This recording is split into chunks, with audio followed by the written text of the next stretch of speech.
probably. It's Dr. Doom. What's on your evil mind? Hold your insulting tongue and mark my words well. How about this rumor that you are really hired, Mr. Stark?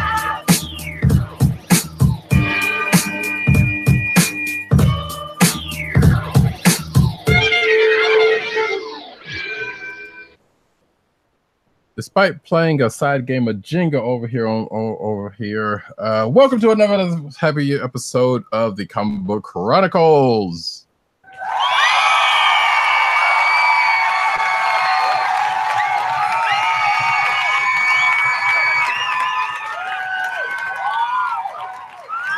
A little bit extra in that. I like it. I am your host, Roddy Cat.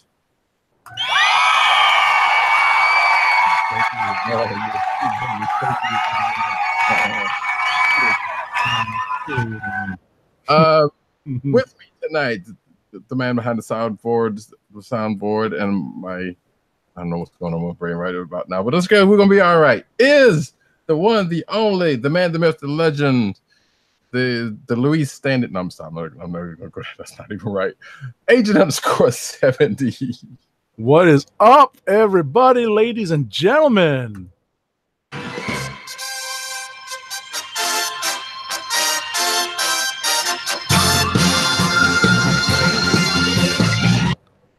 And yes, folks, this is another episode of this here Comic Book Chronicles. Not with us tonight is one Tim Dog 98. But I think we will have his presence back soon if everything goes the way he's been saying. And also not with us tonight for family reasons is PC _ Dirt. I'm sure he will probably be back with us next week or sometime soon. Also, but in the meantime, you can find all of us at our locales on these here social medias. I am at Roddy Cat on Twitter. Yeah, I gave you the pause this time. I am also at News Nerd on Twitter. You on that one? Moving the mouse. It's all good. If I hadn't talked over it, it'd probably been classic. Anyway, shout out to classic material, by the way. Not at all. Let's see. Also, CB Caps on Instagram. You can go check me out there. Agent _70 on Twitter and Instagram. Hopefully, we're going to get him a site soon, or whatever the case may be. Too much internets. I know, right? PCN _ Dirt on Twitter. Pop Culture Net on Twitter. Pop Culture Network and INeedComics.com for all of his stuff there. Go check him out. And the one and only Tim DOGG98 on Twitter. The KLIQ Nation on Twitter. That's DKLIQNATION. And of course, CB Cron on Twitter. And last but not least, thekliqnation.com, where you can find this here very show. You can also find this very same podcast on Google Play and Apple iTunes / Apple Podcasts and SoundCloud. Okay, wow, double shot, nice. You can find us on SoundCloud at the Cold Slither SoundCloud page. You can also find, speaking of the Cold Slither, you can also find this podcast on the CSPN, which is the network that we're repping, CSPN.us. And while you're there, you can go to shop.cspn.us to get some merchandise from this here very show, like this snazzy t-shirt that I just so happen to have on me. Nice. I'm doing a little pre-planning there. This and a whole bunch of other stuff, swagger stuff you can get from this podcast. Another podcast on the network. Go check us out. And I believe I've taken care of all of that housework. And we are going to start off, as we do every week, with the comic book reviews of the week. And I think we said we were going to start off with the big animal that is in the news. The first family is back, folks. That's right. for number one. So, Fantastic Four #1 is the big relaunch this week by Dan Slott and on scripts, and Sarah Pichelli on art. And we have, without spoiling too much, because I know that Roddy Cat still needs to get to this book, and I don't want to spoil the big launch of the week. But without spoiling too much, I know it's been out there that the FF doesn't actually reform in this first issue. We're still dealing with a little bit of a lead up to it. So, right. So we have, like I said, a little bit of a scene setting that Slott is doing. It's sort of tying into where Marvel 2-in-1 is right now. It sort of, in a sense, spoils one of the more recent I guess aspects of the Marvel 2-in-1 story, because Ben and Johnny, do have their powers in this. That's like a minor spoiler, but ultimately, that's a spoiler you kind of figured was going to end up getting rectified anyway. Exactly. Like that was kind of like a reason for them to have their adventures in Marvel 2-in-1. But in order to have a functioning Fantastic Four book, you kind of figured they would be back up and running, pretty much. But ultimately, what we have in this book is, it's actually pretty heartwarming. It's the lead up to the band getting back together, and there's a flashback story in this where the FF have to find their way home, and that's sort of like the that's like sort of like the overarching theme to this opening arc, I presume. You kind of knew that Reed and Sue weren't going to finish rebuilding the multiverse in the wake of Secret Wars without running into a few bumps in the road.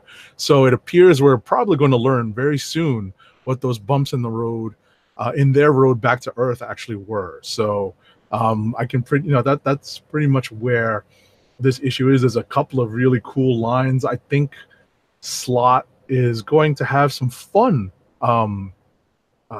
with this book. I have to tell you that, there's times when the Fantastic Four book doesn't always read like the writer's having a lot of fun with it, but I have a feeling that Slott is going to have some fun with these characters. Even though we don't see too much of Reed and Sue in this first issue, I still think they're going to be written with a slightly different voice than maybe what we're used to. Not as, I don't know, serious is probably not the right word, because obviously they have to be serious, but it just seems like there's a little bit of a different tone to it, and it's a little lighter, and it's a welcome change. So which pretty much brings up some questions that I had, and it sounds like you may have answered at least one of them.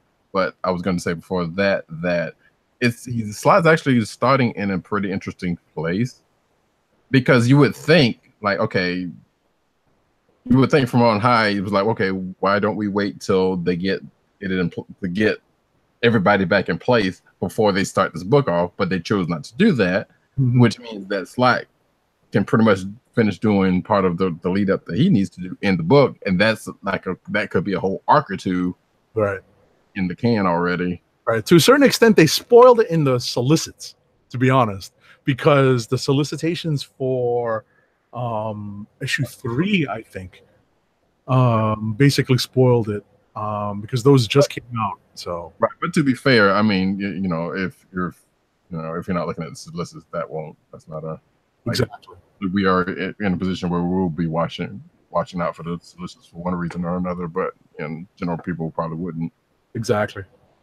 But that being said, I was very much curious as to how they were going to start this off, like whether they're going to start with everybody in place for this one, which would be kind of crazy, because it's almost like how they've done in the last couple of years with events, and that the events run late in books they have started. They start up books that kind of spoil some of the stuff because it's already happened by the time that right, going on. And in this case, Marvel 2-in-1 is kind of still out in the corner doing this thing, setting up stuff on one end. and then this comes along. So that was the curiosity I had, and it sounds like that. Yeah, they're still kind of building, Right. which is good. And It's going to be a few months, so we're on our way. yeah. So, and the other thing I was gonna say was like I wonder if he's gonna add any touches of his Silver Surfer run in this.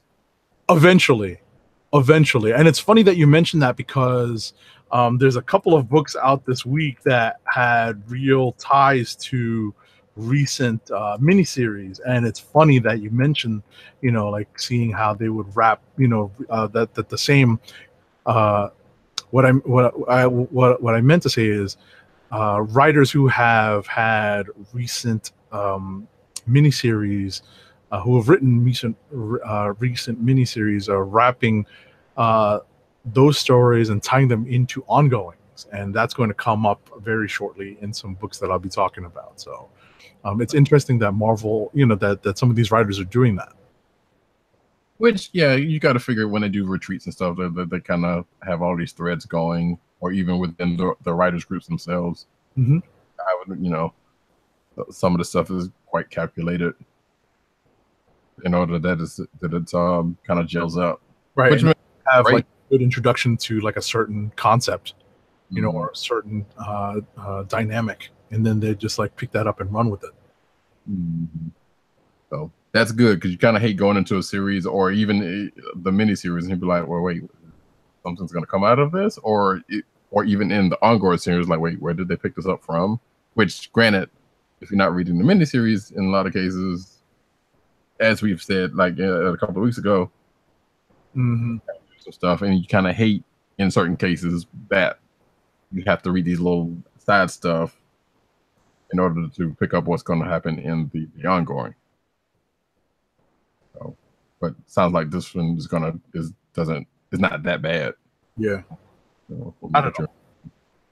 Yeah. Well, yeah, we're still trying to figure out some of that stuff. So yeah, and that will come along. But that being said, anything else from Fantastic Four you wanna? Oh yeah, there's a cute little one page strip by Scotty Young involving the Impossible Man, and there's a pretty dramatic backup story by Slott and Simone Bianchi that sets up the new status quo for one Victor Von Doom. Ah, nice. Because that's definitely something else that's kind of sort of up in the air at this point. Well, not necessarily up in the air, but kind of floating about. Like, is he going to be friend or foe when he comes back? Because he's been wrestling with some things as of late. So, but cool. If you get a chance to pick that up, I will say that if you get by your local shops, there is a chance if your shop is doing this. You got the regular cover. You see here, some shops are giving away these backings, which I guess I'm gonna when I board this up, I'm probably gonna use this instead of a regular board. Okay. And on the back it has stuff from the first 3 issues. There you go. And also sometimes you might get a little pen like this. Nice. Which I will definitely have to try. I haven't really got too much in the pen, but I know the thing, and hey, this is something I definitely. Well, actually, I got a bunch of pens from those boxes I used to get. So stuff like that, kind of cool. I will probably be wearing that at a con somewhere, probably next year, not this year, because I don't think I have any more on the menu. But that being said, let us move on to the next book that we have, and that would be one that we both read, and that is Champions number 23. All right, so it's I was about to say, we hesitated, a little bit of behind the scenes stuff. We kind of hesitated to start with this book because there's a strange dynamic in this book right now, and we're having some difficulty figuring out why it's going where it's going. Right, because you figure, well, for that we'd probably have to get. By the way, this is one of the variants of before. I forgot about that. Oh, that's right. So just very quickly, there were a bunch of variant covers to Fantastic Four #1. I was disappointed to learn that the really expensive rare one was related to the George Perez cover. It's art, right? It's like recolored and black and white, and they're just going for hundreds and hundreds of dollars. That's not happening. So Roddy Cat picked up the Mark Brooks one, I believe. It has it's the Black Panther and Storm era of the Fantastic Four. I've got the classic Walt Simonson remake of one of his classic FF covers, and I also picked up the ode to Mike Wieringo's awesomely clean FF art style. So rest in peace, Mike Wieringo. I miss this guy's art a lot. Yeah. Because that era he was doing that art was just some really nice clean covers. Yeah, and there was some great stories with that too. That was the whatchamacallit. That was Hickman? What's that? No, it wasn't Hickman. It was Wade. Okay. It was Mark Wade, but that was when Dr. Doom really leaned into the magic side of his repertoire. Our resident Fantastic Four expert. I wouldn't say expert. I'm far from it, but like I said, that's on the panel. Yeah. So I would, that's a really good run on Fantastic Four, and if anyone is looking for a good place to pick up some Fantastic Four reading that's not like the first 100 issues with Kirby and Stan Lee, you can definitely pick up the Wade and Wieringo run and not go wrong with that. And I know they've got like True Believer issues out this week, and probably a couple of treasuries or something out this week. Check that out if you haven't, and I'm sure Marvel Unlimited also. But speaking of another Fantastic Four plus a couple of people, back to Champions #23. Yeah. So yeah, like we were saying earlier, this one was kind of a weird one because we're not really sure where it could be possibly going, but you can get a sense of it by reading it if you've been keeping up with things that's been going on in the book. So this takes up after last issue, and the team is in Tanzania, which makes me want to break out African Bambaataa lyrics, but I'm not going to do it. And they run into, weirdly enough, someone way out of the way by way of Man-Thing, and they end up in a fight with him because, as folks who are aware may know, and I'm probably going to butcher this, but those who know those who know fear knows the Fear the touch, I think. Yeah, those who know fear burn at the touch or something like that. I know that there's a catchphrase. Exactly. No, you pretty much hit it. So, and that came up on Twitter recently also, but nevertheless, because in service of this, because Man-Thing's an issue, and at the end of last issue, whatever, runs into Viv and the new champion of Snowguard, and he touches one Vision, and causes her to freak out, which causes her to shut down, and which also starts a fight with Snowguard and Man-Thing, thinking it killed him. So, and then the rest of the champions at the start of this kind of jump in. It's a weird. It's kind of a weird, place for the champions to be right now. It's like they're duking it out with, whatchamacallit, with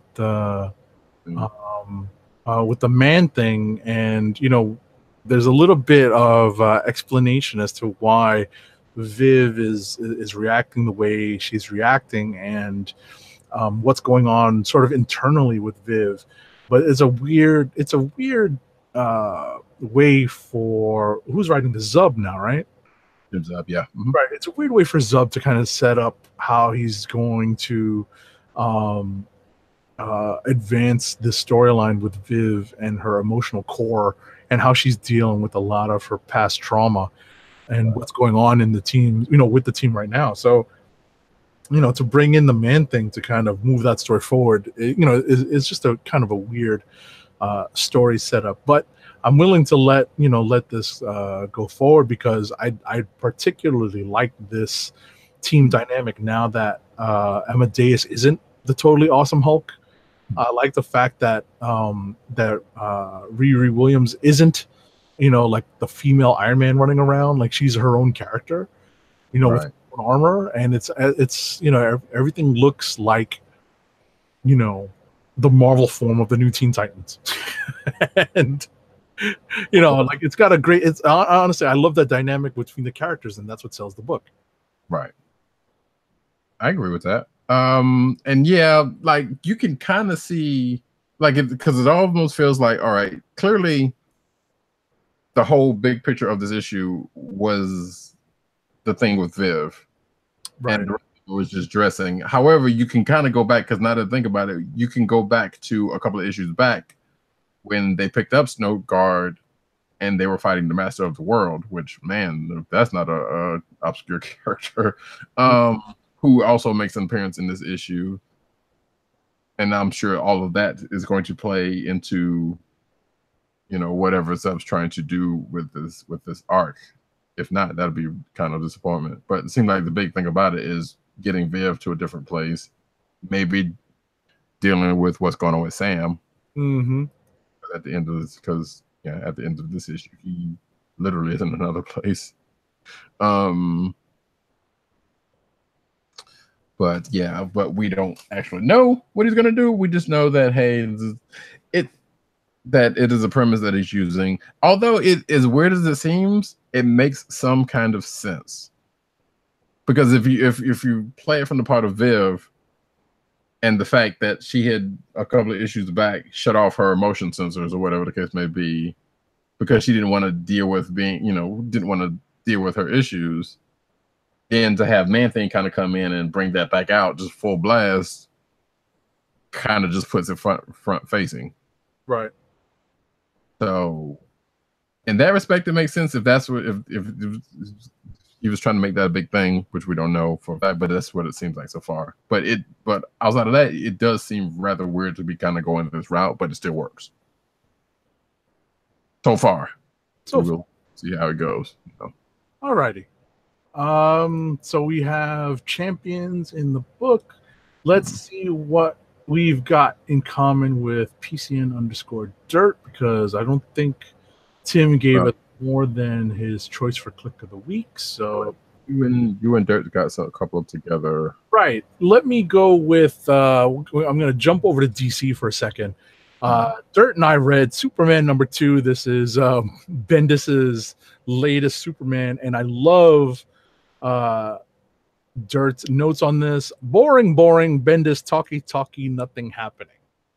So the funny thing about that, before you say anything else, Dirt and I talked about that. I believe it was last week, to whether he was going to get to that point, and I told him it was going to be issue 3. So I've slightly vindicated by the fact that I was wrong but right. Right. It was an issue ahead of what I thought it was going to be. Yeah. But I mean, come on, it wasn't going to take that long for Bendis to be Bendis. So I tell you that, there is one, we knew that this was going to happen. We had been spoiled on this before. A villain from the Christopher Reeve Superman movies has returned. He is in this issue, and that's pretty much like the big thing that happens. Talky.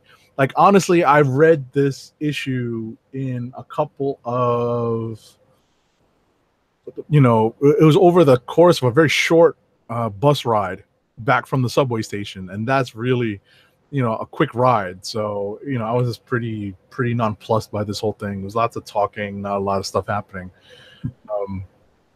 But the big thing is, in this issue, this particular villain makes, I don't know if it's his first canon appearance in the mainstream DC comics universe, but it's the first one I know of. Nuclear Man? Mm-hmm. I want to say yes, but we have to get research on that one. Mm-hmm. Probably won't happen right now, because we'll get back to you, ladies and gentlemen. Yes, or I'm sure someone will be like, "Hey, excuse me." Mm-hmm. Yes, it's right here. But I forgot something. Yeah, it's funny that this is happening anyway, but I've already made a comment about Mm-hmm. this character coming into the DC proper, and Bendis and his use of terribly overpowered, terrible characters. But nevertheless, it is what it is. So I was gonna. So you do, unless you have something else about this one. You can go. You can go with the book. Well, I was gonna ask you a question that's slightly off the topic, but it's actually on topic. Have you checked out those giant size, the 100 page, not giant size, but the 100 page Walmart books? I can't. There's no Walmarts near me in the 5 boroughs. Right, I forgot about that. I got to travel a little bit to get to a Walmart. You would have had somebody, to set you up. No, like once the I don't want to call it the Batmobile. Once the whip gets out of the shop this weekend, I'll have some access to. I don't know if I'll be making a trip to a Walmart just to check this out, but ultimately, I'll have a little bit more freedom to check those out. What were you going to say about them, though?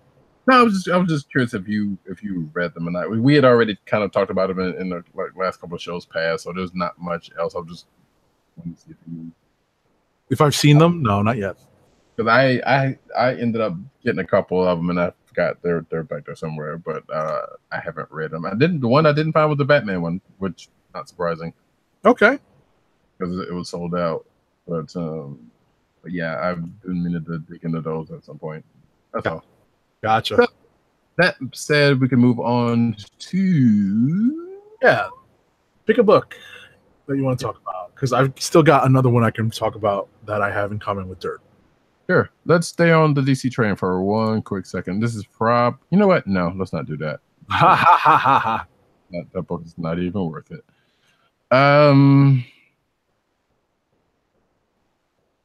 Most of the actually, I take it back. I do have a DC one. Plastic Man #3. That one's actually was all right.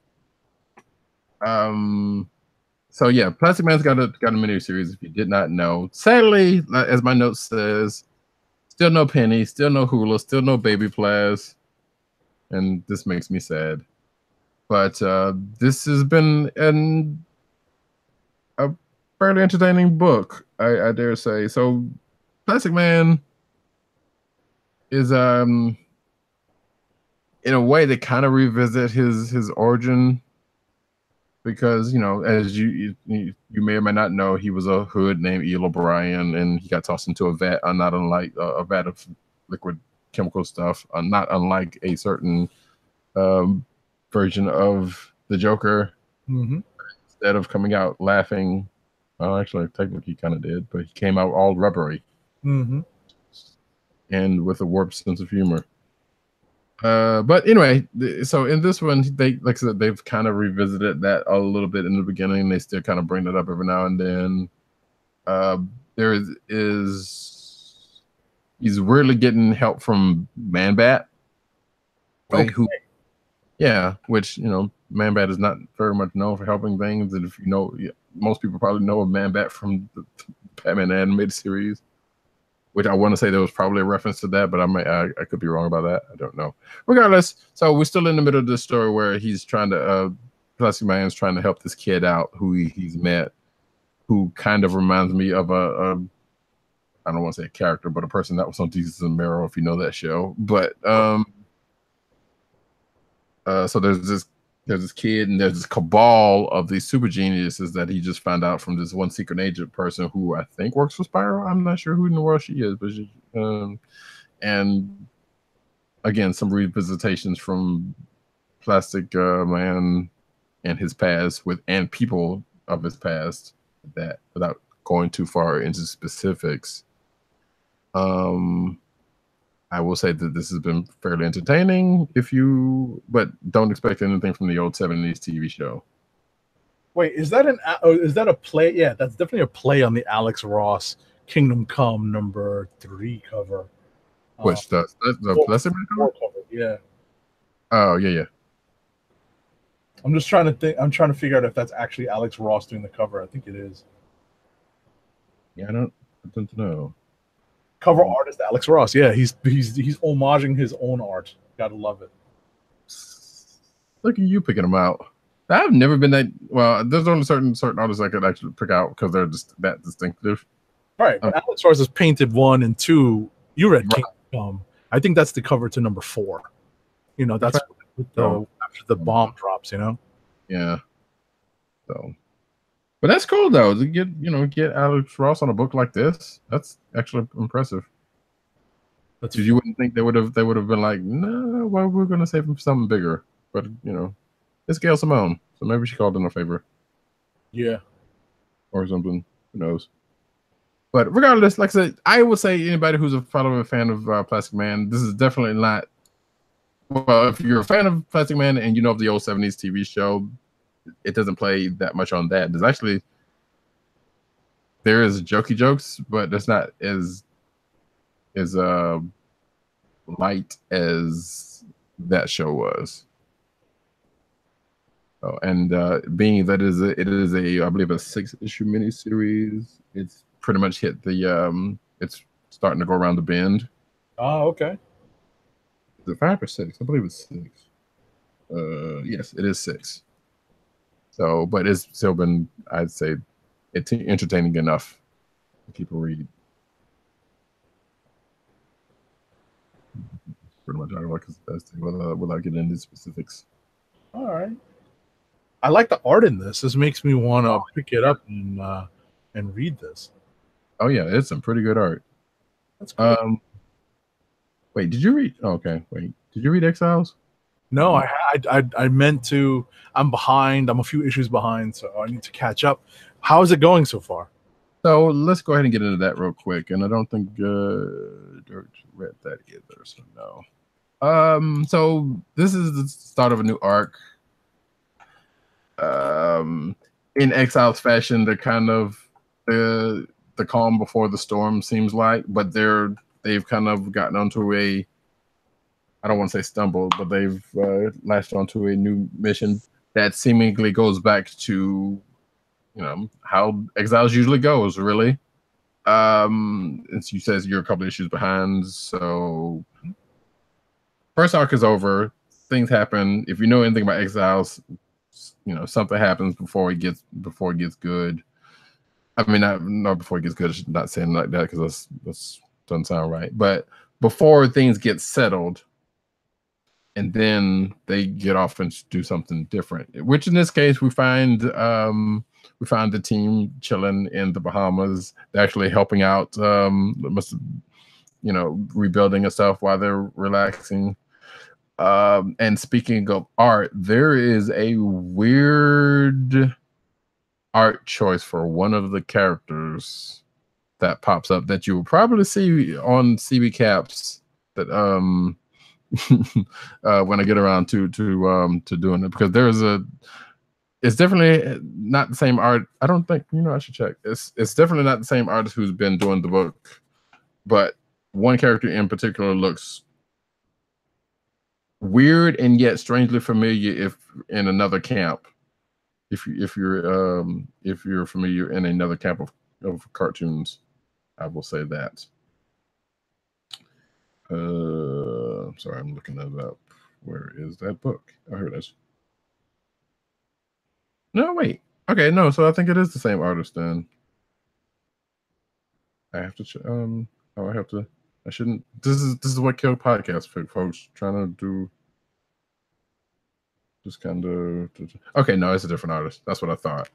So yeah, so there's a different artist doing this issue because I knew it wasn't the person who had been doing it the last arc. Gotcha. I was about to say it's okay. I was queuing up. I was on mute for a second. I was queuing up some music for the end of the show. Oh shoot! Oh, look forward to that then. But as I've said, like I said, they take some time to chill, rebuild, like figuratively and actually, kind of rebuilding a little bit. It takes some time to think about some things that happened in the last arc. Sure. They end up making another jump, as Exiles tend to do, which starts their new journey. And why I should have seen this coming, there was a certain talk that happened, without giving too much away, that kind of brings up a group from a group of bad guys from the past. If you see my notes, you've already been spoiling it, but I won't spoil it for anybody else. But they're talking about this one thing, and then that brings up this other people when they jump to this new place because they're on a new mission to find some folks from the old Exiles team who's been popping up in the last like that's not much of a spoiler because you probably read enough to see that. So they get on this task to try to find these other people, and they end up in this one place where they get on the lead to said old teammates, or at least a couple in particular, and then they get into a little bit of trouble with some folks in that era or timeline or wherever the case may be. So Exiles is still entertaining. It definitely keeps the I won't say Exiles formula, but they've definitely kept the spirit of Exiles so far, in this run, and I'm sure they will definitely keep that going forward. So, and solid in the mid. So it's usually a pretty well written book. Yeah, I was about to say you can definitely count on him for that. So that's pretty cool. Yeah, and it's kind of fun. I mean, this book has its moments, but it's also still kind of fun in other moments. So cool. Kind of show some fun. All righty. Let me jump to a book that both PCN_Dirt and I read, and that is Daredevil number 606. I like this issue. It's good because at the end of the last arc, which dealt with the invasion of New York City by the Hand, trying to collect the debt from one blind spot. The Kingpin has basically regained his position as mayor of New York City, and there's a lot of stuff in here about Daredevil kind of figuring out a new direction now that they can't exactly take out a duly elected mayor, or was he duly elected? And that's kind of the direction that this is going in now. A couple things. It's cool to see Charles Soule. This is what I was referring to earlier. It's cool to see Charles Soule, who's the writer of this book, dovetail the endings of the Hunt for Wolverine books that he was working on and tying them into this ongoing Daredevil book. There's a couple of characters that played a role in one of those Hunt for Wolverine books that are now becoming guest stars in the ongoing Daredevil book. And PCN_Dirt's notes say, so he guesses that Fisk never actually unmasked Daredevil in issue 600. That's probably very true. He thinks it's a shame. But still, the book ends on an interesting hook. And I have to agree with that. I won't spoil it.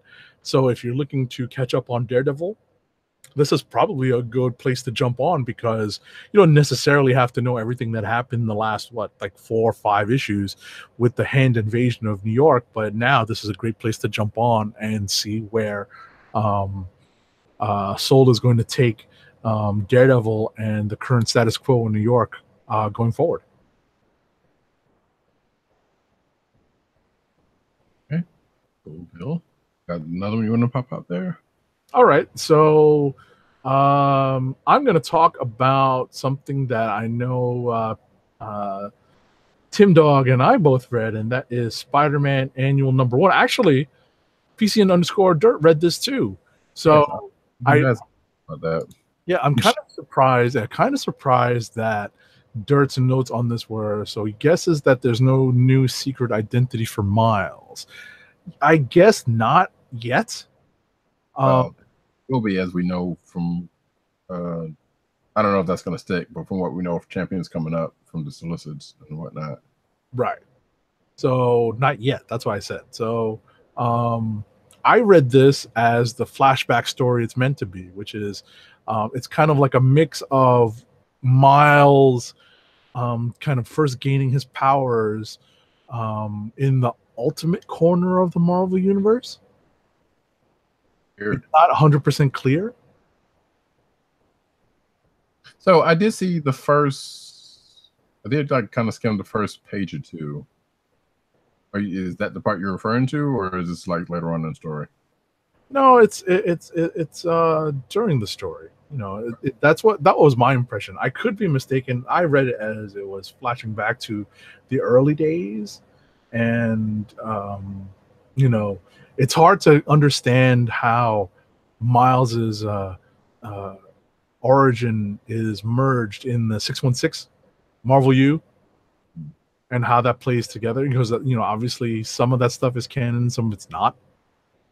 Right. You know, the Ultimate universe, that is. So yeah, it does. It is weird because while we know he came from Ultimate Universe, and then all this other stuff came about, and also he remembers Secret Wars, from what we've gathered in the past. But even though that hasn't been referenced that much, so that's a weird one, because it's like they've kind of they brought it up at the beginning, but now they've gotten past that point where it's like, all right, I think it's far enough away to where we don't have to worry about bringing that up again.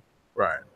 So, but in any event, I liked it. It was a fun read, and Tim Dog 98 liked it too. Yes. Is there something else you want me to throw out there? Because I've got a bunch of books. I mean, if you got one pressing, go for it. But if not, you can probably jump to start spinning up to Vulcan. Yeah. So the last thing I'll bring up is Hunt for Wolverine Adamantium Agenda number 4. This is the first Hunt for Wolverine book that had an ending worth talking about. You know, yes. What's that? I said, from what I've seen from our back channel, yes. Yeah. You know, they all sort of lead into other ongoing books. You know, they kind of, springboards into other ongoing books from Marvel. This one jumps straight into the Return of Wolverine book, and presumably is going to touch on a future X-Men story in the ongoing books. So, it's of the Hunt for Wolverine books, I think this is probably the one that's had the most consequence.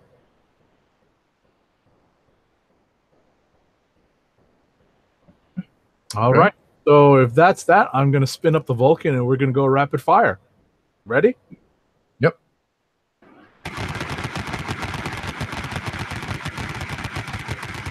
All righty. So let's touch on what PCN_Dirt read. See if there's something else in common with mine. Nope. So I'm going to let you know what he thought about Bloodshot Salvation number 12. It's a quick wrap up to end the series. It feels like a missed opportunity to let Jeff Lemire play. He liked it, but he's not invested enough in the character to buy the next series from another writer. Flash number 52. It's nothing special to PCN_Dirt. It's not bad, but a bit of a breather after the massive stuff that went down in the last year in the book. And last for Dirt is Hal Jordan, Green Lantern Corps number 50. Great wrap up to the best Green Lantern book since Jeff Johns redefined the character. Its ending is sad, but relaunching in a few, and he's looking forward to it. Interesting. And I was going to say that going back to the Bloodshot book, I'm now kind of curious as to who's coming onto that book the way he said that way, but that's for some other time. Alrighty, let me take care of mine. I've got still a few books to go over. Amazing Spider-Man number 3.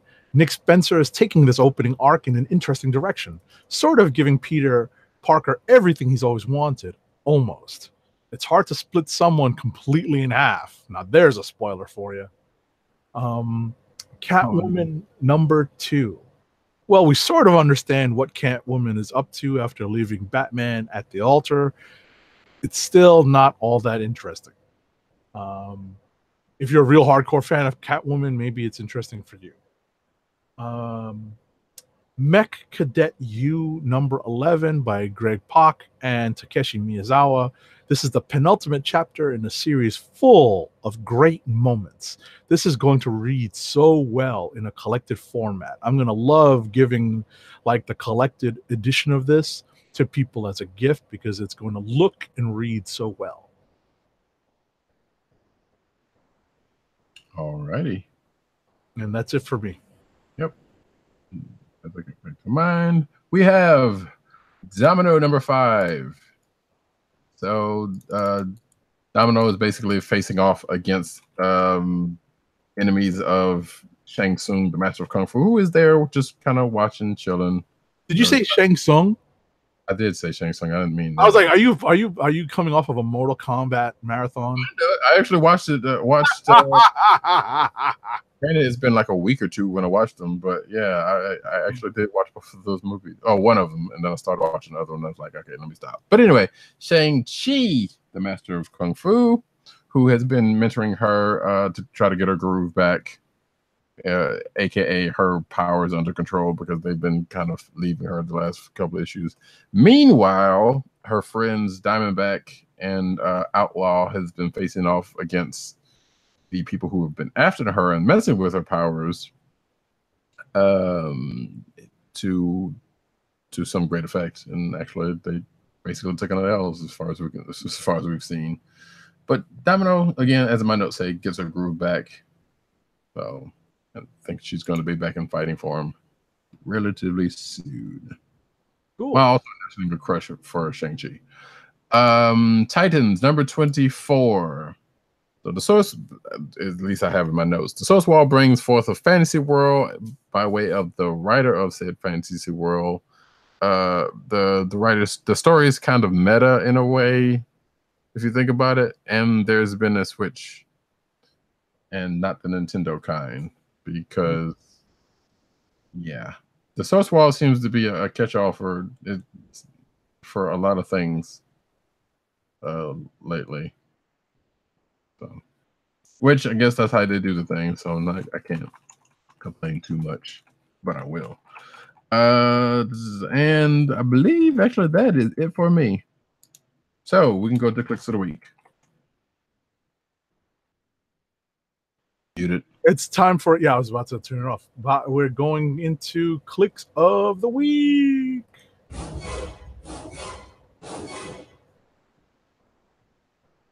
All right, so no surprise for the people watching on video, I'm repping the first family of the Marvel Universe, the Fantastic Four. Fantastic Four number 1 is my click of the week for this week. That's a click of the nation. That would be actually, that's interesting. Yeah, no surprise for Adrian_7, who is also a fan of the Fantastic Four, but I would imagine he's enough of a fan that if this book wasn't as good as he thought, he would be bitter. Yeah, I'd be pretty critical. Yeah, so that is not saying one thing or the other. I will have to end up reading into this book. We also have Dirt and Tim's picks, which are Hal Jordan and the Green Lantern Corps, number 50 for Dirt, and Hunt for Wolverine Adamantium Agenda, number 4 for Tim. Yeah, like I was saying earlier, it was a surprisingly, book. It was a surprisingly well done book, and it has some consequences going forward. Which, that as we've come to find out in this thing, that doesn't happen that often. So it's good that does happen every once in a while. And for myself, I don't know. This was a really weird week for me. Like there's nothing that really stood out. Wasn't Darth Vader either, but yeah, this week. I like the cover for Darth Vader this week, though. It is cool. Yeah, it's going into a new arc. Vader's Castle. Oh, Vader's Castle. That's yeah, actually it is Vader's Fortress, not Vader's Castle. That's a different thing that's coming. So I'm looking forward to reading that when I get a chance. But we can't put that in here because I have not read any of it. Wait, hang on. Actually, did I even get that book? Oops. Oh yeah, I did get it. Okay, focus. So you have to go to the shop. No, I got it. Not that we need excuses to do so. I mean, yeah, that is also true. But let's see. This is you know what? Yeah. I guess I will go with Plastic Man number 3. All righty. Yeah, because Champions was decent. Exiles was good, but Yeah, but they said there was nothing for me this week that really stood out, and I didn't get a chance to read FF or Spider-Man Annual, which I'm still kind of bummed out, but I'll get to it in a while. Alrighty. Ed, let us get to the first ad of the night. Alrighty, I'm pulling it up right now. Surprisingly, with all my freed up RAM, I did not have an ad up already prepped for this week. So as I wait for these ads to load, and while I'm stalling, you know what I'm going to do. I'm going to pick the shortest one possible so we can get it out of the way, but still get the bills paid. We all know what we're going for. Help us out by shopping at Amazon. Visit cspn.us, then click the Keep Our Podcast Free link at the top of the page. From there, scroll down and click on the Amazon link to shop. Purchase items from Amazon as you normally would, whether it's books, music, electronics, jewelry, apparel, etc. For every purchase made on Amazon through our link, Amazon sends the CSPN payment that helps us keep the KLIQ Nation's Comic Book Chronicles podcast free for our listeners at no extra cost to you. Amazon.com through CSPN.us. Do it today. All Definitely. right.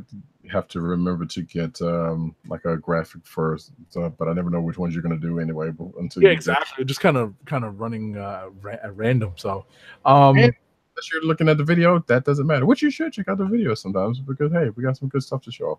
Sure. Make sure to tune into the KLIQ Nation /live. There it is. Or check out the YouTube, the KLIQ Nation's YouTube channel on Thursday nights, 9 p.m. ish, was when we do this thing. But now we're going into the cinematic news, and we are going to start off with that stinger, like we always do. Mm-hmm. The first up the bat is, all right, man, that's another soundbite. But anyway, Gotham actor to voice Superboy in animated Reign of the Superman. Yeah, universes collide. Yes, right. So Cameron Monaghan, Sorry, not Monaghan. Monaghan. Let's go with that. Yeah, it's yes, that's a different spelling of Monaghan than I've seen. But who plays Jerome Belasca, aka the Proto Joker on Gotham, is going to voice Superboy in Reign of the Superman film. It's also worth noting that Death of Superman animated movie is out on digital this week. I believe it might be out on might be out on DVD Blu-ray, but I'm not sure. I hear that's pretty good. I want to go check it out. Alrighty. Recently released. So it's out there somewhere if you want to check it out. I know some might have seen it. Next up. Mark Maron confirms his and Robert De Niro's Joker movie is casting. Oi! Speaking of Jokers. All right, so rumors abounded that Mark Maron and Robert De Niro will be joining the cast of Warner Brothers' solo Joker movie starring Joaquin Phoenix. Following reports the two were in talks with the studio, the rumors have now turned out to be true.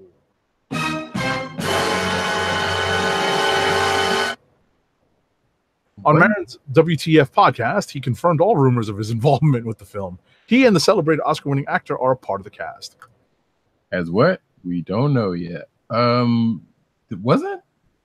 De Niro up for the Nicholson Joker? I don't remember. That's a good question for research. I know. I feel like that was a thing, but we won't worry about that right now. Which that would have been a weird De Niro Joker. Wow. Anywho's, why even Teen Titans Go haters will love Teen Titans Go to the movies. The Teen Titans movie is out to actually some positive reviews. Okay. I want to go see it myself. The reason why I bring this article in here because I believe, if I'm not mistaken, there is a reference to possibly a season 6 of the other Teen Titans show, which are beloved, and people get really upset about when you bring up Teen Titans Go because they think that show killed the other Teen Titans show.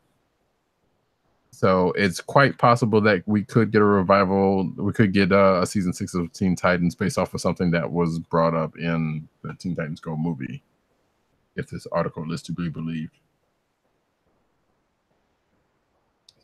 Stay tuned for that. And I think it might have something to do with, how, hey, if you get, if you want it loud enough, yell it, and it might happen type of situation. Right. All right. Going on with Young Justice. But we're getting Young Justice, so it works. Right. So, thank Rao. A new Supergirl film is finally in development. So fans love Supergirl on the small screen, but now she may be jumping back onto the big screen. Deadline is reporting that writer Oren Uziel, who's written Cloverfield and 22 Jump Street, is working on a script that's going to bring Supergirl into the DC movie universe. Shout out to Helen Slater. I was also going to say that it's quite possible, at least there was a rumor saying, and it might not be in the next one.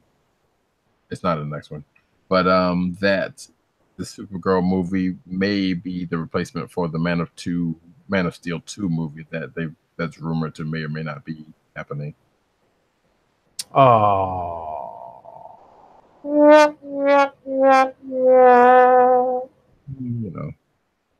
It happens. That said, Supergirl Season 4 brings new villains, new heroes, and Batwoman. Actually, probably shouldn't say it in that voice, but Batwoman. Batwoman! Which is weird because you would think, usually it's Arrow or Flash are the ones that's breaking new heroes in to the Arrowverse. But I guess being it's also sexist. There is that. Yeah. I was going to say that, but yes, but yes, that seems to be the case. Okay, why bring in the yeah? Why are we going to introduce Batwoman on any of those shows? Well, no. I was thinking actually it would be better as opposed to doing it like this. Well, no, because they have to introduce the opposite of Supergirl, which is going to be, like Superman has Batman. So right, so it's going to be Yep, that's how I see it. Yeah. I didn't think about that one that hard, but yeah. Thematically, that sort of works. Right. It's the I'm trying to remember, what do they call those? What do they call them two together? World's Finest. World's Finest. Thank you. Yeah, it's that, and I'm pretty sure that's probably going to be a show title. Probably. But yeah. Speaking of Batwoman, so. That's not next. No, I was going to say that's not next, but there's a rumor that DC's Birds of Prey movie is eyeing the Killing Eve star Jodie Corner. Should have been next. Homer. Yes. Okay. I believe. Wait, no, because I haven't seen that show. I heard it's good though. The Killing Eve. I was about to call her something. She's probably not. Regardless, she's the antagonist of said show, and I heard she's pretty good at it. Okay. Next up, rumor. One more Birds of Prey rumors in that Birds of Prey eyeing Andy Mack star for Cassandra Cain in the Birds of Prey movie. Two sources are suggesting Andy Mack star Peyton Elizabeth Lee is being considered for the role of Cassandra Cain, who is going to be quite young in the film, possibly as young as 11 years old. It was hinted on some site that the actress is in consideration. Okay. All right. Next up, Ruby Rose has been cast as Batwoman in CW's Arrowverse. So actress model Ruby Rose has been cast as the CW's Batwoman, who's going to make her debut in December during the annual Arrowverse crossover, and then star in her own television pilot later on.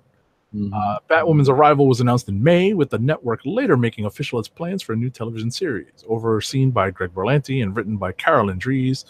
Berlanti is going to executive produce alongside Sarah Schechter and Jeff Johns.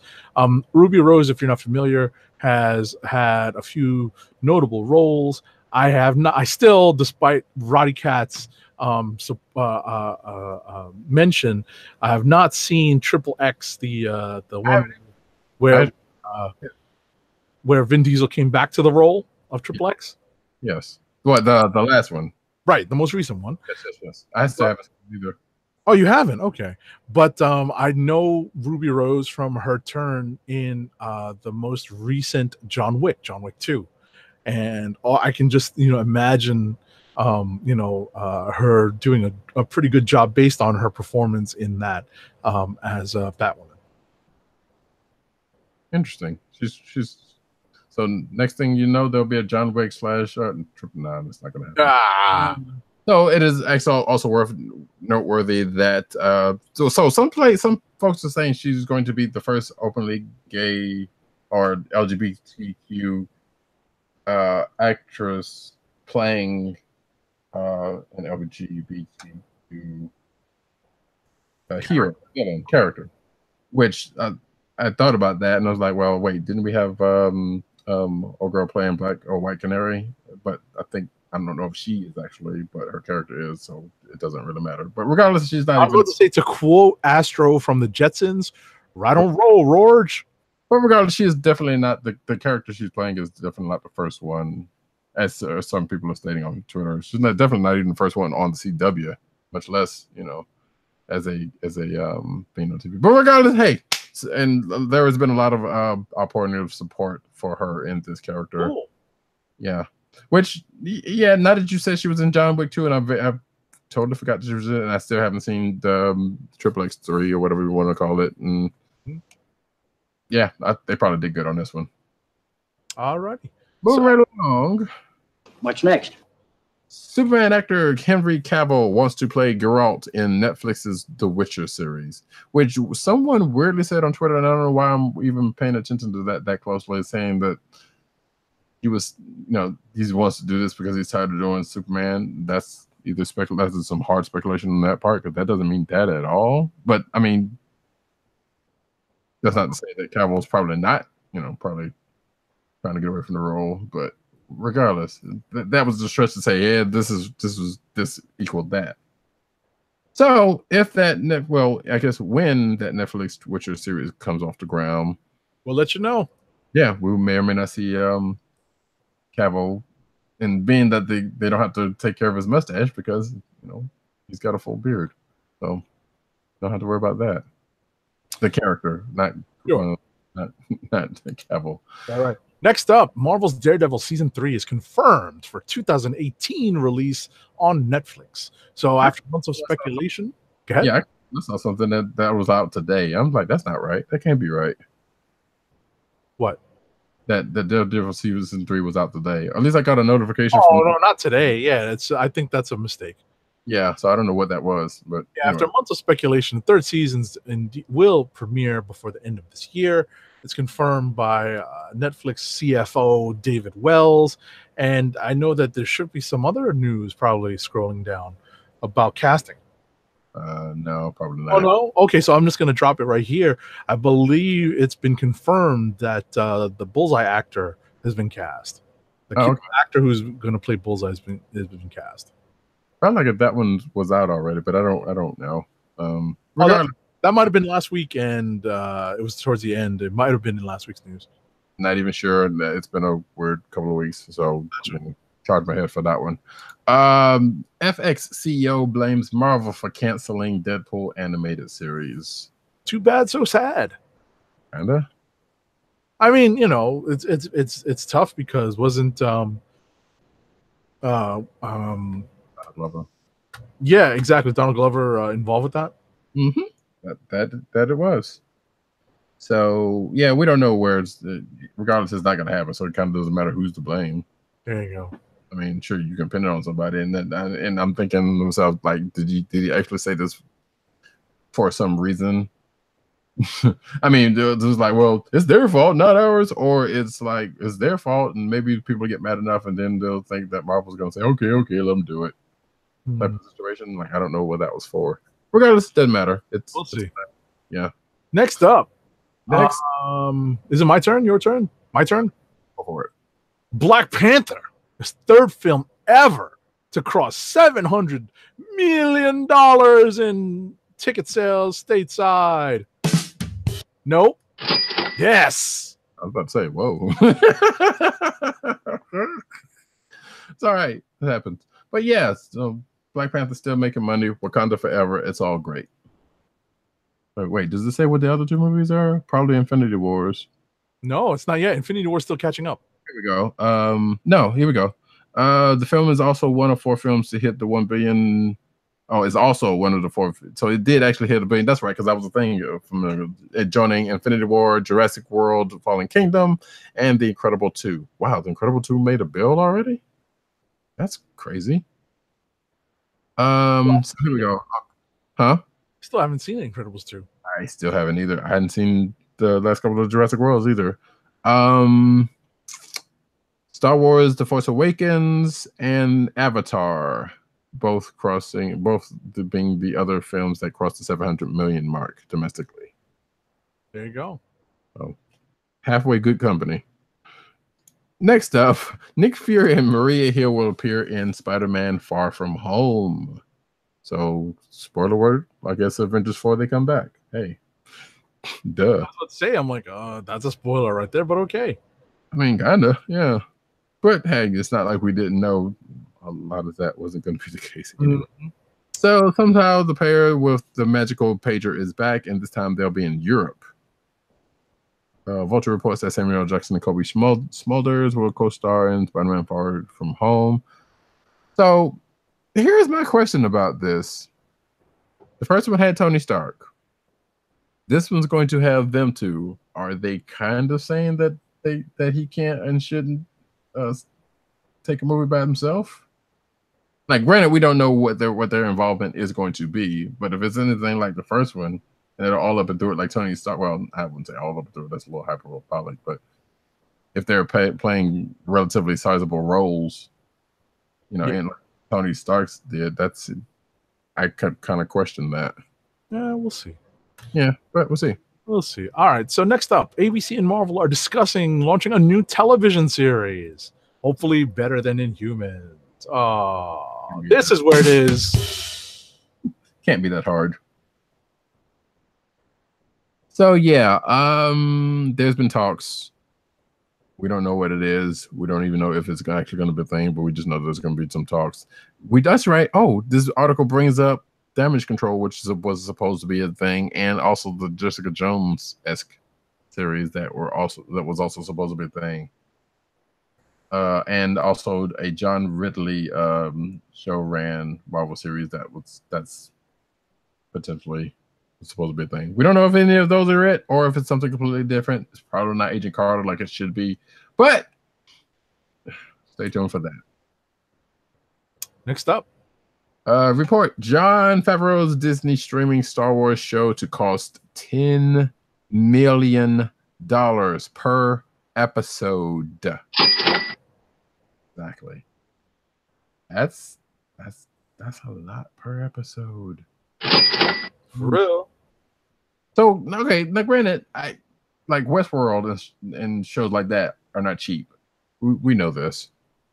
Can't be. Like, they can't be that cheap. Game of Thrones also. So that's a lot of money for something that's going to be strictly on a streaming service. But more power to them. Still want to know what the heck that show's going to be out. Okay. Move right along. In related news somewhat, Disney streaming service will not include pre-2019 Star Wars films. So basically what that means is no more Marvel films on Netflix after Ant-Man and the Wasp, I believe. That might be the last one. And then everything else is going to go on the Disney service. So they're going to end up taking all that stuff, with the exception of the Marvel shows that Netflix does. Those are going to stay on Netflix, but any movies are going to be pushed over to the streaming service. Alrighty, rightfully so. Let's see. Whoop, come on. Oh, there we go. Oh, absolutely great news if you're a Trekkie fan. Wait, what? Oh, I didn't see Trekker. Yeah. Sorry, I got sidetracked there. Sir Patrick Get sidetracked on this news. This is cool. Go ahead. This is absolutely cool music, and you know what this is if you've heard about it in the last few days. Sir Patrick Stewart is returning to Star Trek for a new series about Picard.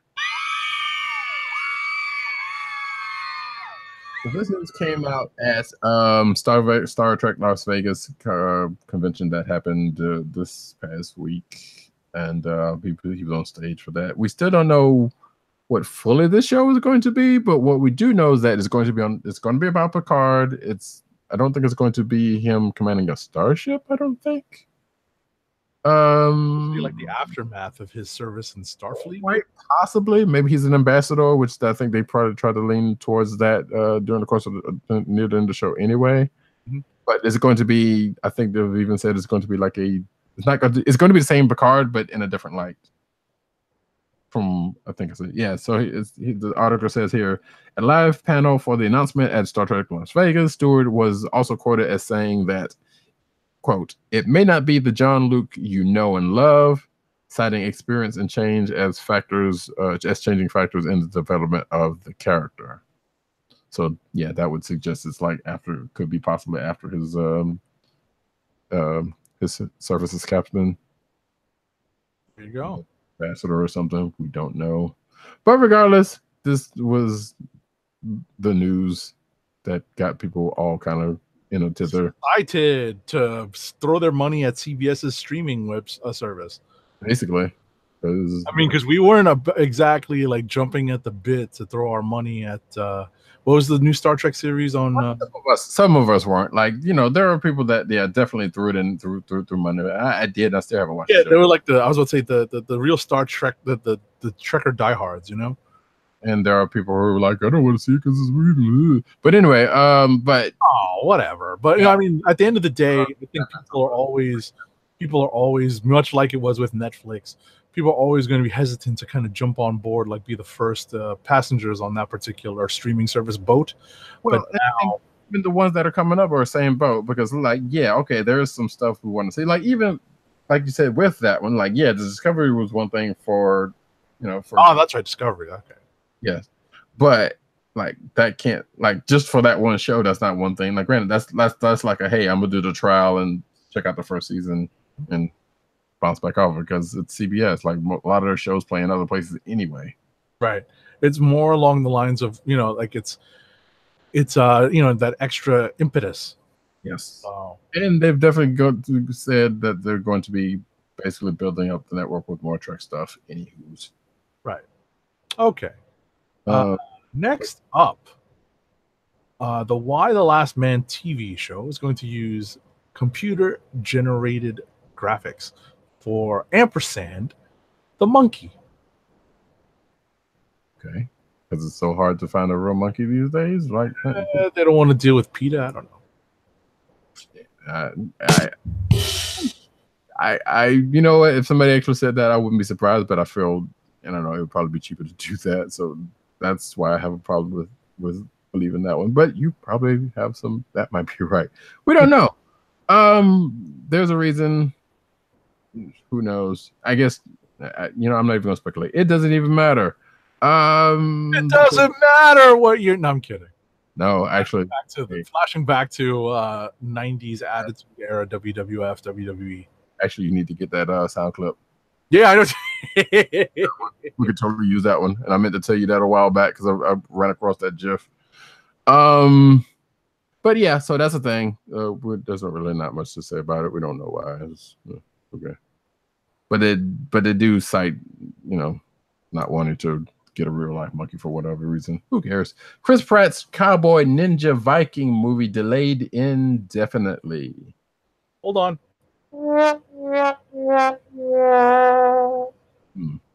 Yes, indeed. According to Collider, Cowboy Ninja Viking is no longer on Universal's slate. While it remains in development, production has been indefinitely put on hold for reasons unknown. McLaren and Pratt, I don't know who the third person is. Oh, Michelle McLaren, who's the director, and Chris Pratt, you know who that is, remain attached as the principal players. Pratt has been in place to portray Duncan. If you've read that comic book, you kind of know who he's playing, I guess. I've never. it's also worth noting, which is news that I did not know, which would probably make me want to see this movie, is that Priyanka Chopra is been in talks for a lead role. Okay. Or from that ABC show that I'm drawing a blank on right now. But you know she is. Anywho's. Alrighty, and it's really not last, but the next cinema and movie related news article is Master Chief will be a lead character in Showtime's Halo television series. Some folks might question why we're talking about Master Chief in the comic book podcast, because there have been Halo comic books. Mm-hmm. So that gives me the little leeway to throw stuff like this in here. Sure. I was yeah. okay. Go ahead. I was just going to add that one of the news items that seems to be popping up on everyone's social media feed and whatnot is the constant stuff that's going on with James Gunn status and the script status for Guardians of the Galaxy 3.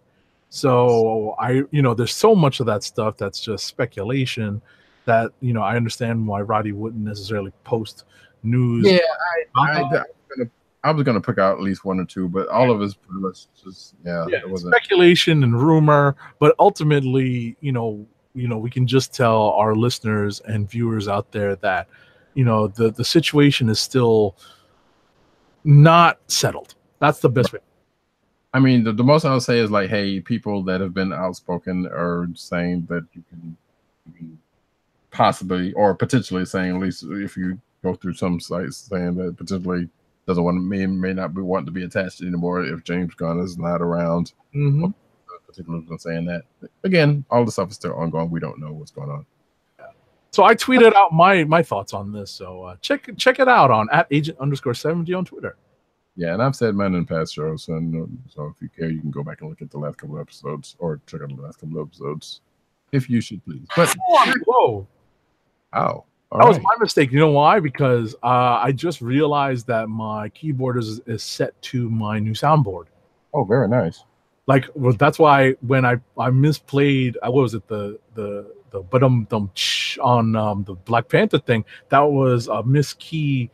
That was me literally just like moving my hand and hitting the key by accident while I was moving the cursor on the mouse. So yeah, I should be more aware of where the keyboard is on my desk when I'm running the soundboard. So I'm not used to it. It's fine. But yeah, back to that Halo thing. It's gonna be on Showtime and Master Chief.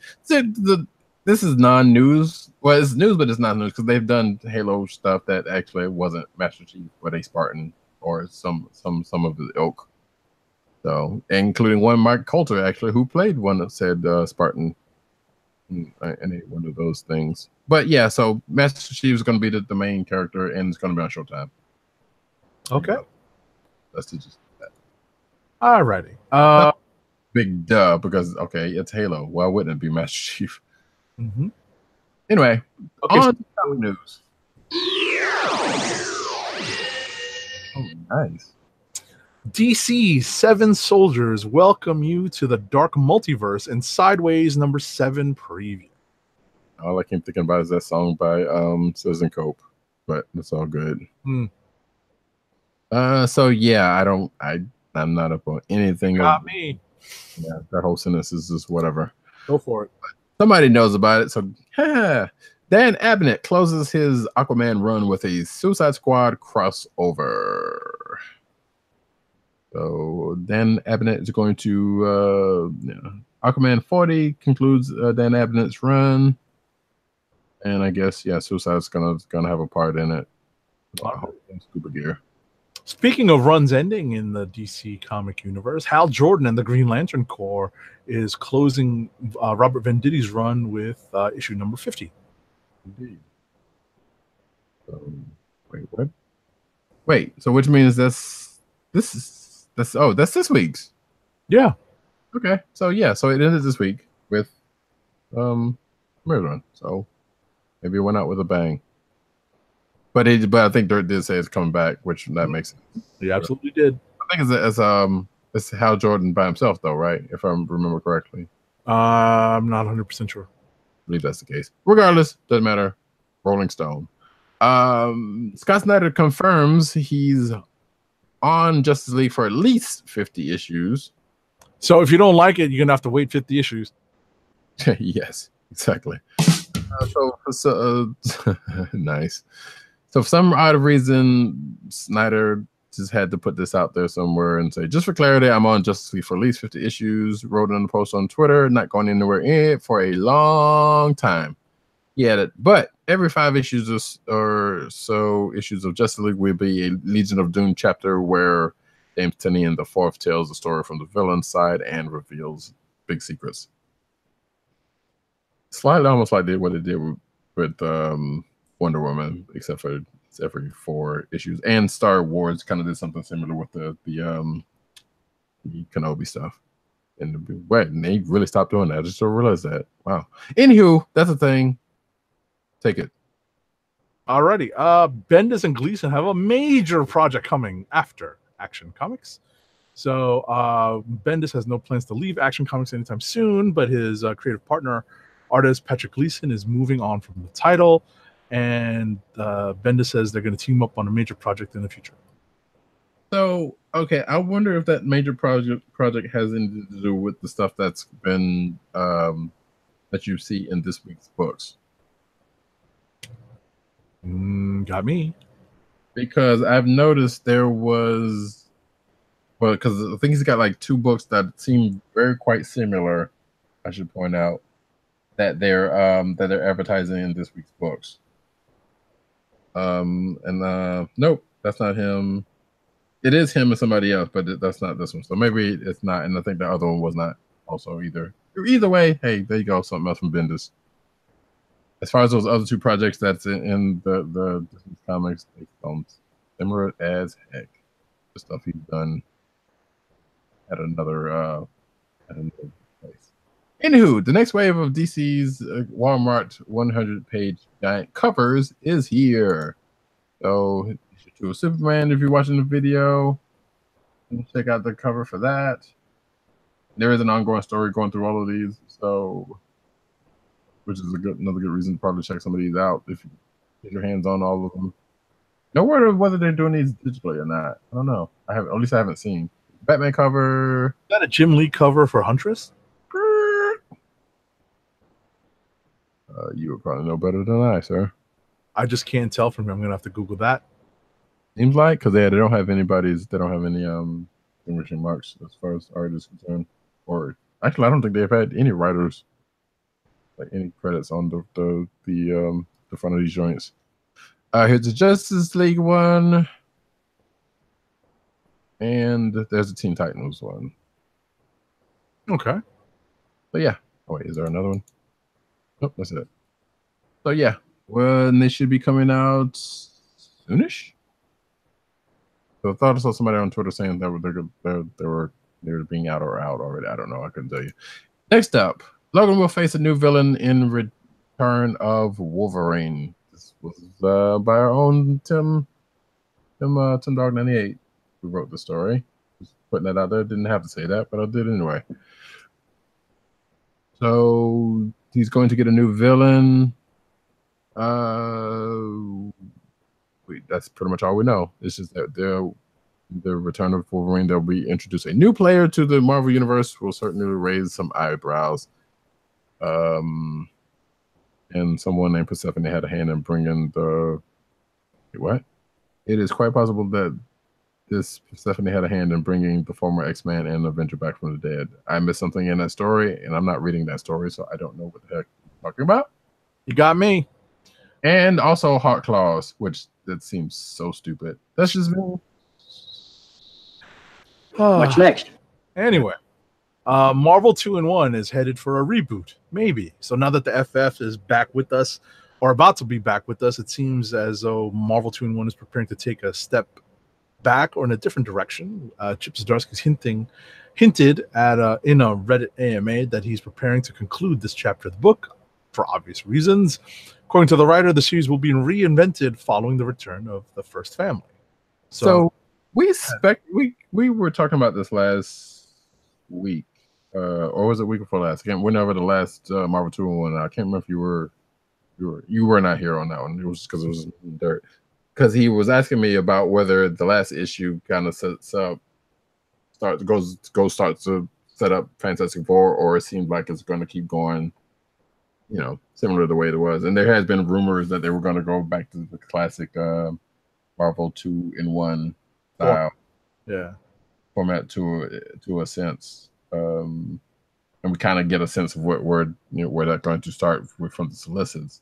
So that being said, yeah, it's still kind of up in the air, because that last issue of 2-in-1 was like you could see where it could go one way by continue to set up the FF, which is we already have out today, and we know that it's not direct. So yeah, that's gonna be a thing. I would like for them to take it back to the classic format if they're gonna do that, or maybe they'll do something similar but like keep it within the family, Mm-hmm. But we don't know, so we'll find out after some point what's gonna happen with that book. Speaking of Mr. Chip Zdarsky, he announces Spectacular Spider-Man Departure. Oh, which is slightly funny to me, because I was talking with somebody in my shop like last week. I was like, because I think, because this person was not upset, but kind of bummed that he didn't get Fantastic Four, and to which I quipped, I was like, it's all right, he's doing Spider-Man, and it sounds like he's not going to be doing Spider-Man much longer. That stinks, because that's what made that that book interesting. It was him and Kubert's art, right? And it was a nice, consistent flow month after month. Mm-hmm. But when asked what he would be doing next, Zdarsky said that he couldn't give away any details, but let slide that his upcoming project is "quote unquote" pretty cool. Is he Marvel exclusive right now? I mean, he's no, I don't believe so. Like, we know he's still got his creator-owned stuff with Fraction, with Sex Criminals. Right. I don't think as far as I remember, I don't think he's. Well, I mean, you can be exclusive and still have that creator-owned stuff. But I don't think he ever signed anything. Okay. Become exclusive. I don't remember hearing anything about that. That would be something else for research. Right. That stinks. So, yeah. But it also means he's got some stuff coming down the pike, so who knows what that's going to be. All right. So next up, Jake Wyatt departs SP//DR Focused Edge of Spider-Geddon #2. So that's the neck. Say that again. I prefer to call it Spider. Ah, gotta do the Bismarcky for that one, but I don't know. Hey man, you're probably right. Yeah, I don't know. So yeah, coming out of Spider-Geddon, which not surprised. There's Jake Wyatt, I think. So according to this, Jake Wyatt, I guess, was the co-creator of said Penny Parker and her Spider-Mech. Yeah. And he's going to be doing he won't be doing the interior art for the book, but he will still provide the cover for Edge of Spider-Geddon #2. Okay. So for whatever reason, he's not doing the insides. Okay. Yeah. And we also know that this Spider is going to be in the animated Spider-Verse. Mm-hmm. So. He's also the Build-A-Figure in the Marvel Legends series. The mech? Mm-hmm. Huh. Weird. Did not know that. Yep. I haven't plunked down. I don't know if it's up for order yet. I think it is, actually. But, decent one, I guess. They already got Spider-Punk, which I'm not saying that's a good one or not, but it is a thing. Stan Lee will no longer perform public autograph signings. That is a sad thing. Exactly. I was about to say, I don't know how to react to this particular news, because when I saw Stan a few years back, it already seemed like he was due to come off the signature and autograph circuit, by then. But luckily, I got something signed by Stan. I got to meet him.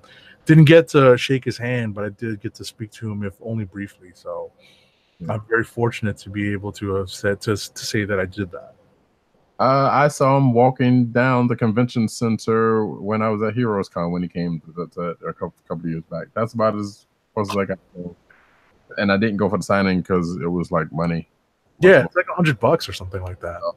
That I didn't want to Or spend. $50 or something like that. Yeah, I mean it's gone up over time. Yeah.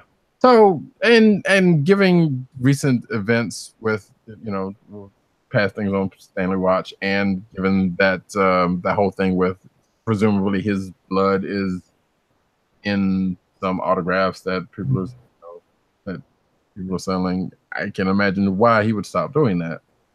Yeah, I guess. Plus, he's getting up in age and all this other stuff that has happened to him probably played a good part of that. So if you hadn't seen him by now, sorry. Yeah, that sucks. This graphic novel scratch off chart lets you track your comic reading list. This seems slightly cool. If you like scratch off, you know what? I kind of, speaking of, on a slight tangent, I kind of wish they would do the digital codes like that, a scratch off form.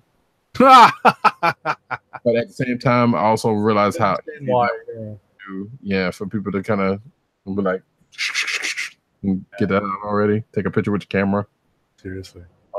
But yeah, so this is a poster that I think you can get from Pop Chart Lab website. See if we can zoom in on one of these.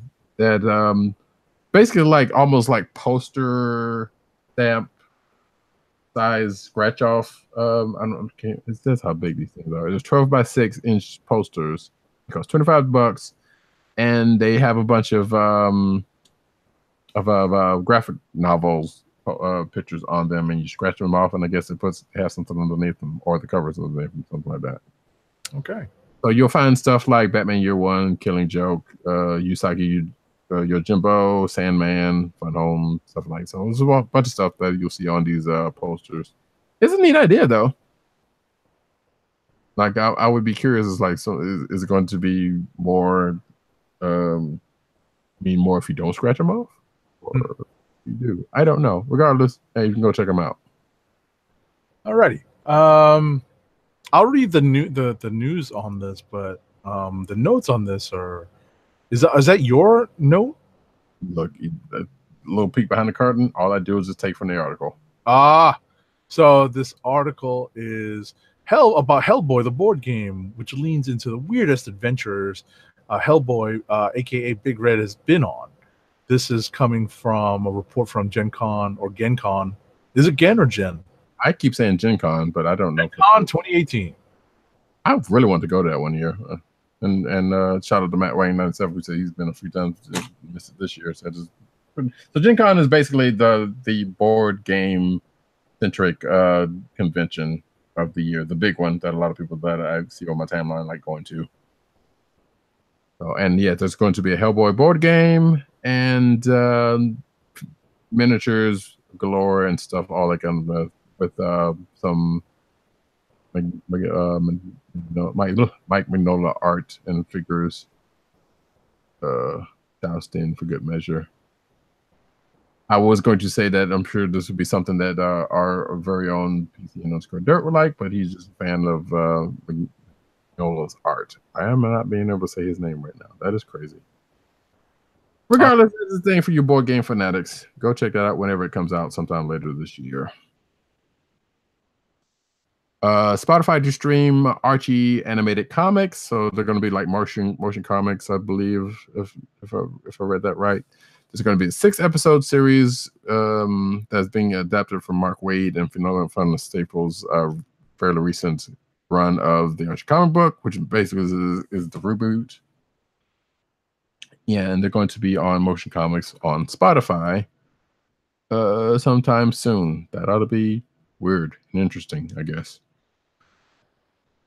Each animated episode would equate to 1 issue of the comic book series, which you would think that the work is already done, because like, okay, all you got to do is just basically move the camera around the page of the book and have some voices around it, I guess. So because the work is halfway done and they just need to add some vocal work, which is no small feat, but still. Anyway, that it is what it is. Look out for those if you're a fan of that series and Spotify. Last but not least, IDW announces the new Magic the Gathering comic by Alaya and Tolabao. I am not pronouncing that name right, and I apologize. Oh, I think it is. I think that's right. Autobow? Okay. Well, we'll go with that. I still apologize if I did butcher it. Regardless, Wizards of the Coast and IDW Publishing revealed today that, or a couple of yesterday rather, that there's going to be an all-new Magic the Gathering comic. It's going to be published by IDW, we've already said. It's called Magic the Gathering Chandra, which is a planeswalker from the series. All of you Magic the Gathering nerds already know who that is. And I say that as a white fan of the things, so don't get it twisted. Anyway, let's see. It'll feature new adventures from fan favorite Pyromancer, Planeswalker, Chandra, and Nalar. This is the first Magic the Gathering comic in 4 years, which I could have sworn there was one before. That's what I thought. And we're introducing all new approach to storytelling as the franchise marks its 25 years. So have at it, you comic nerds and Magic the Gathering folks. And with that, we are done with the news because there's some cover stuff, but we don't need to go about that. So with that, before we close this out, we'll hit up one more ad read. So our last ad read for the night is for Blue Apron's meal delivery service. Blue Apron has fresh ingredients and incredible recipes delivered weekly to your door. Skip the grocery store and make incredible meals at home with Blue Apron. Always shipped free right to your home. And now the listeners of the KLIQ Nation's Comic Book Chronicles can get $30 off your first Blue Apron order. To place your first order with $30 off and to help keep our show free for you, go to our network website at cspn.us. That's cspn.us. Then click on the Keep Our Podcast Free link at the top of the page. From there, scroll down to the Blue Apron link and sign up for your first order. Blue Apron through cspn.us. Do it today. So before we get out of here, what's that? No, I was about to say. Oh, so before we get out of here, and Agent _70 has a selection that he's prepped for us to be on the ball. But I wanted to ask: is Bill Sienkiewicz your favorite artist? No, but he's definitely a good one. I know he's kind of up there for you, or was up there for you. I don't know. He's pretty cool. I mean, he's a little abstract for me. Like, he doesn't do that much in terms of interiors, but he does cool covers.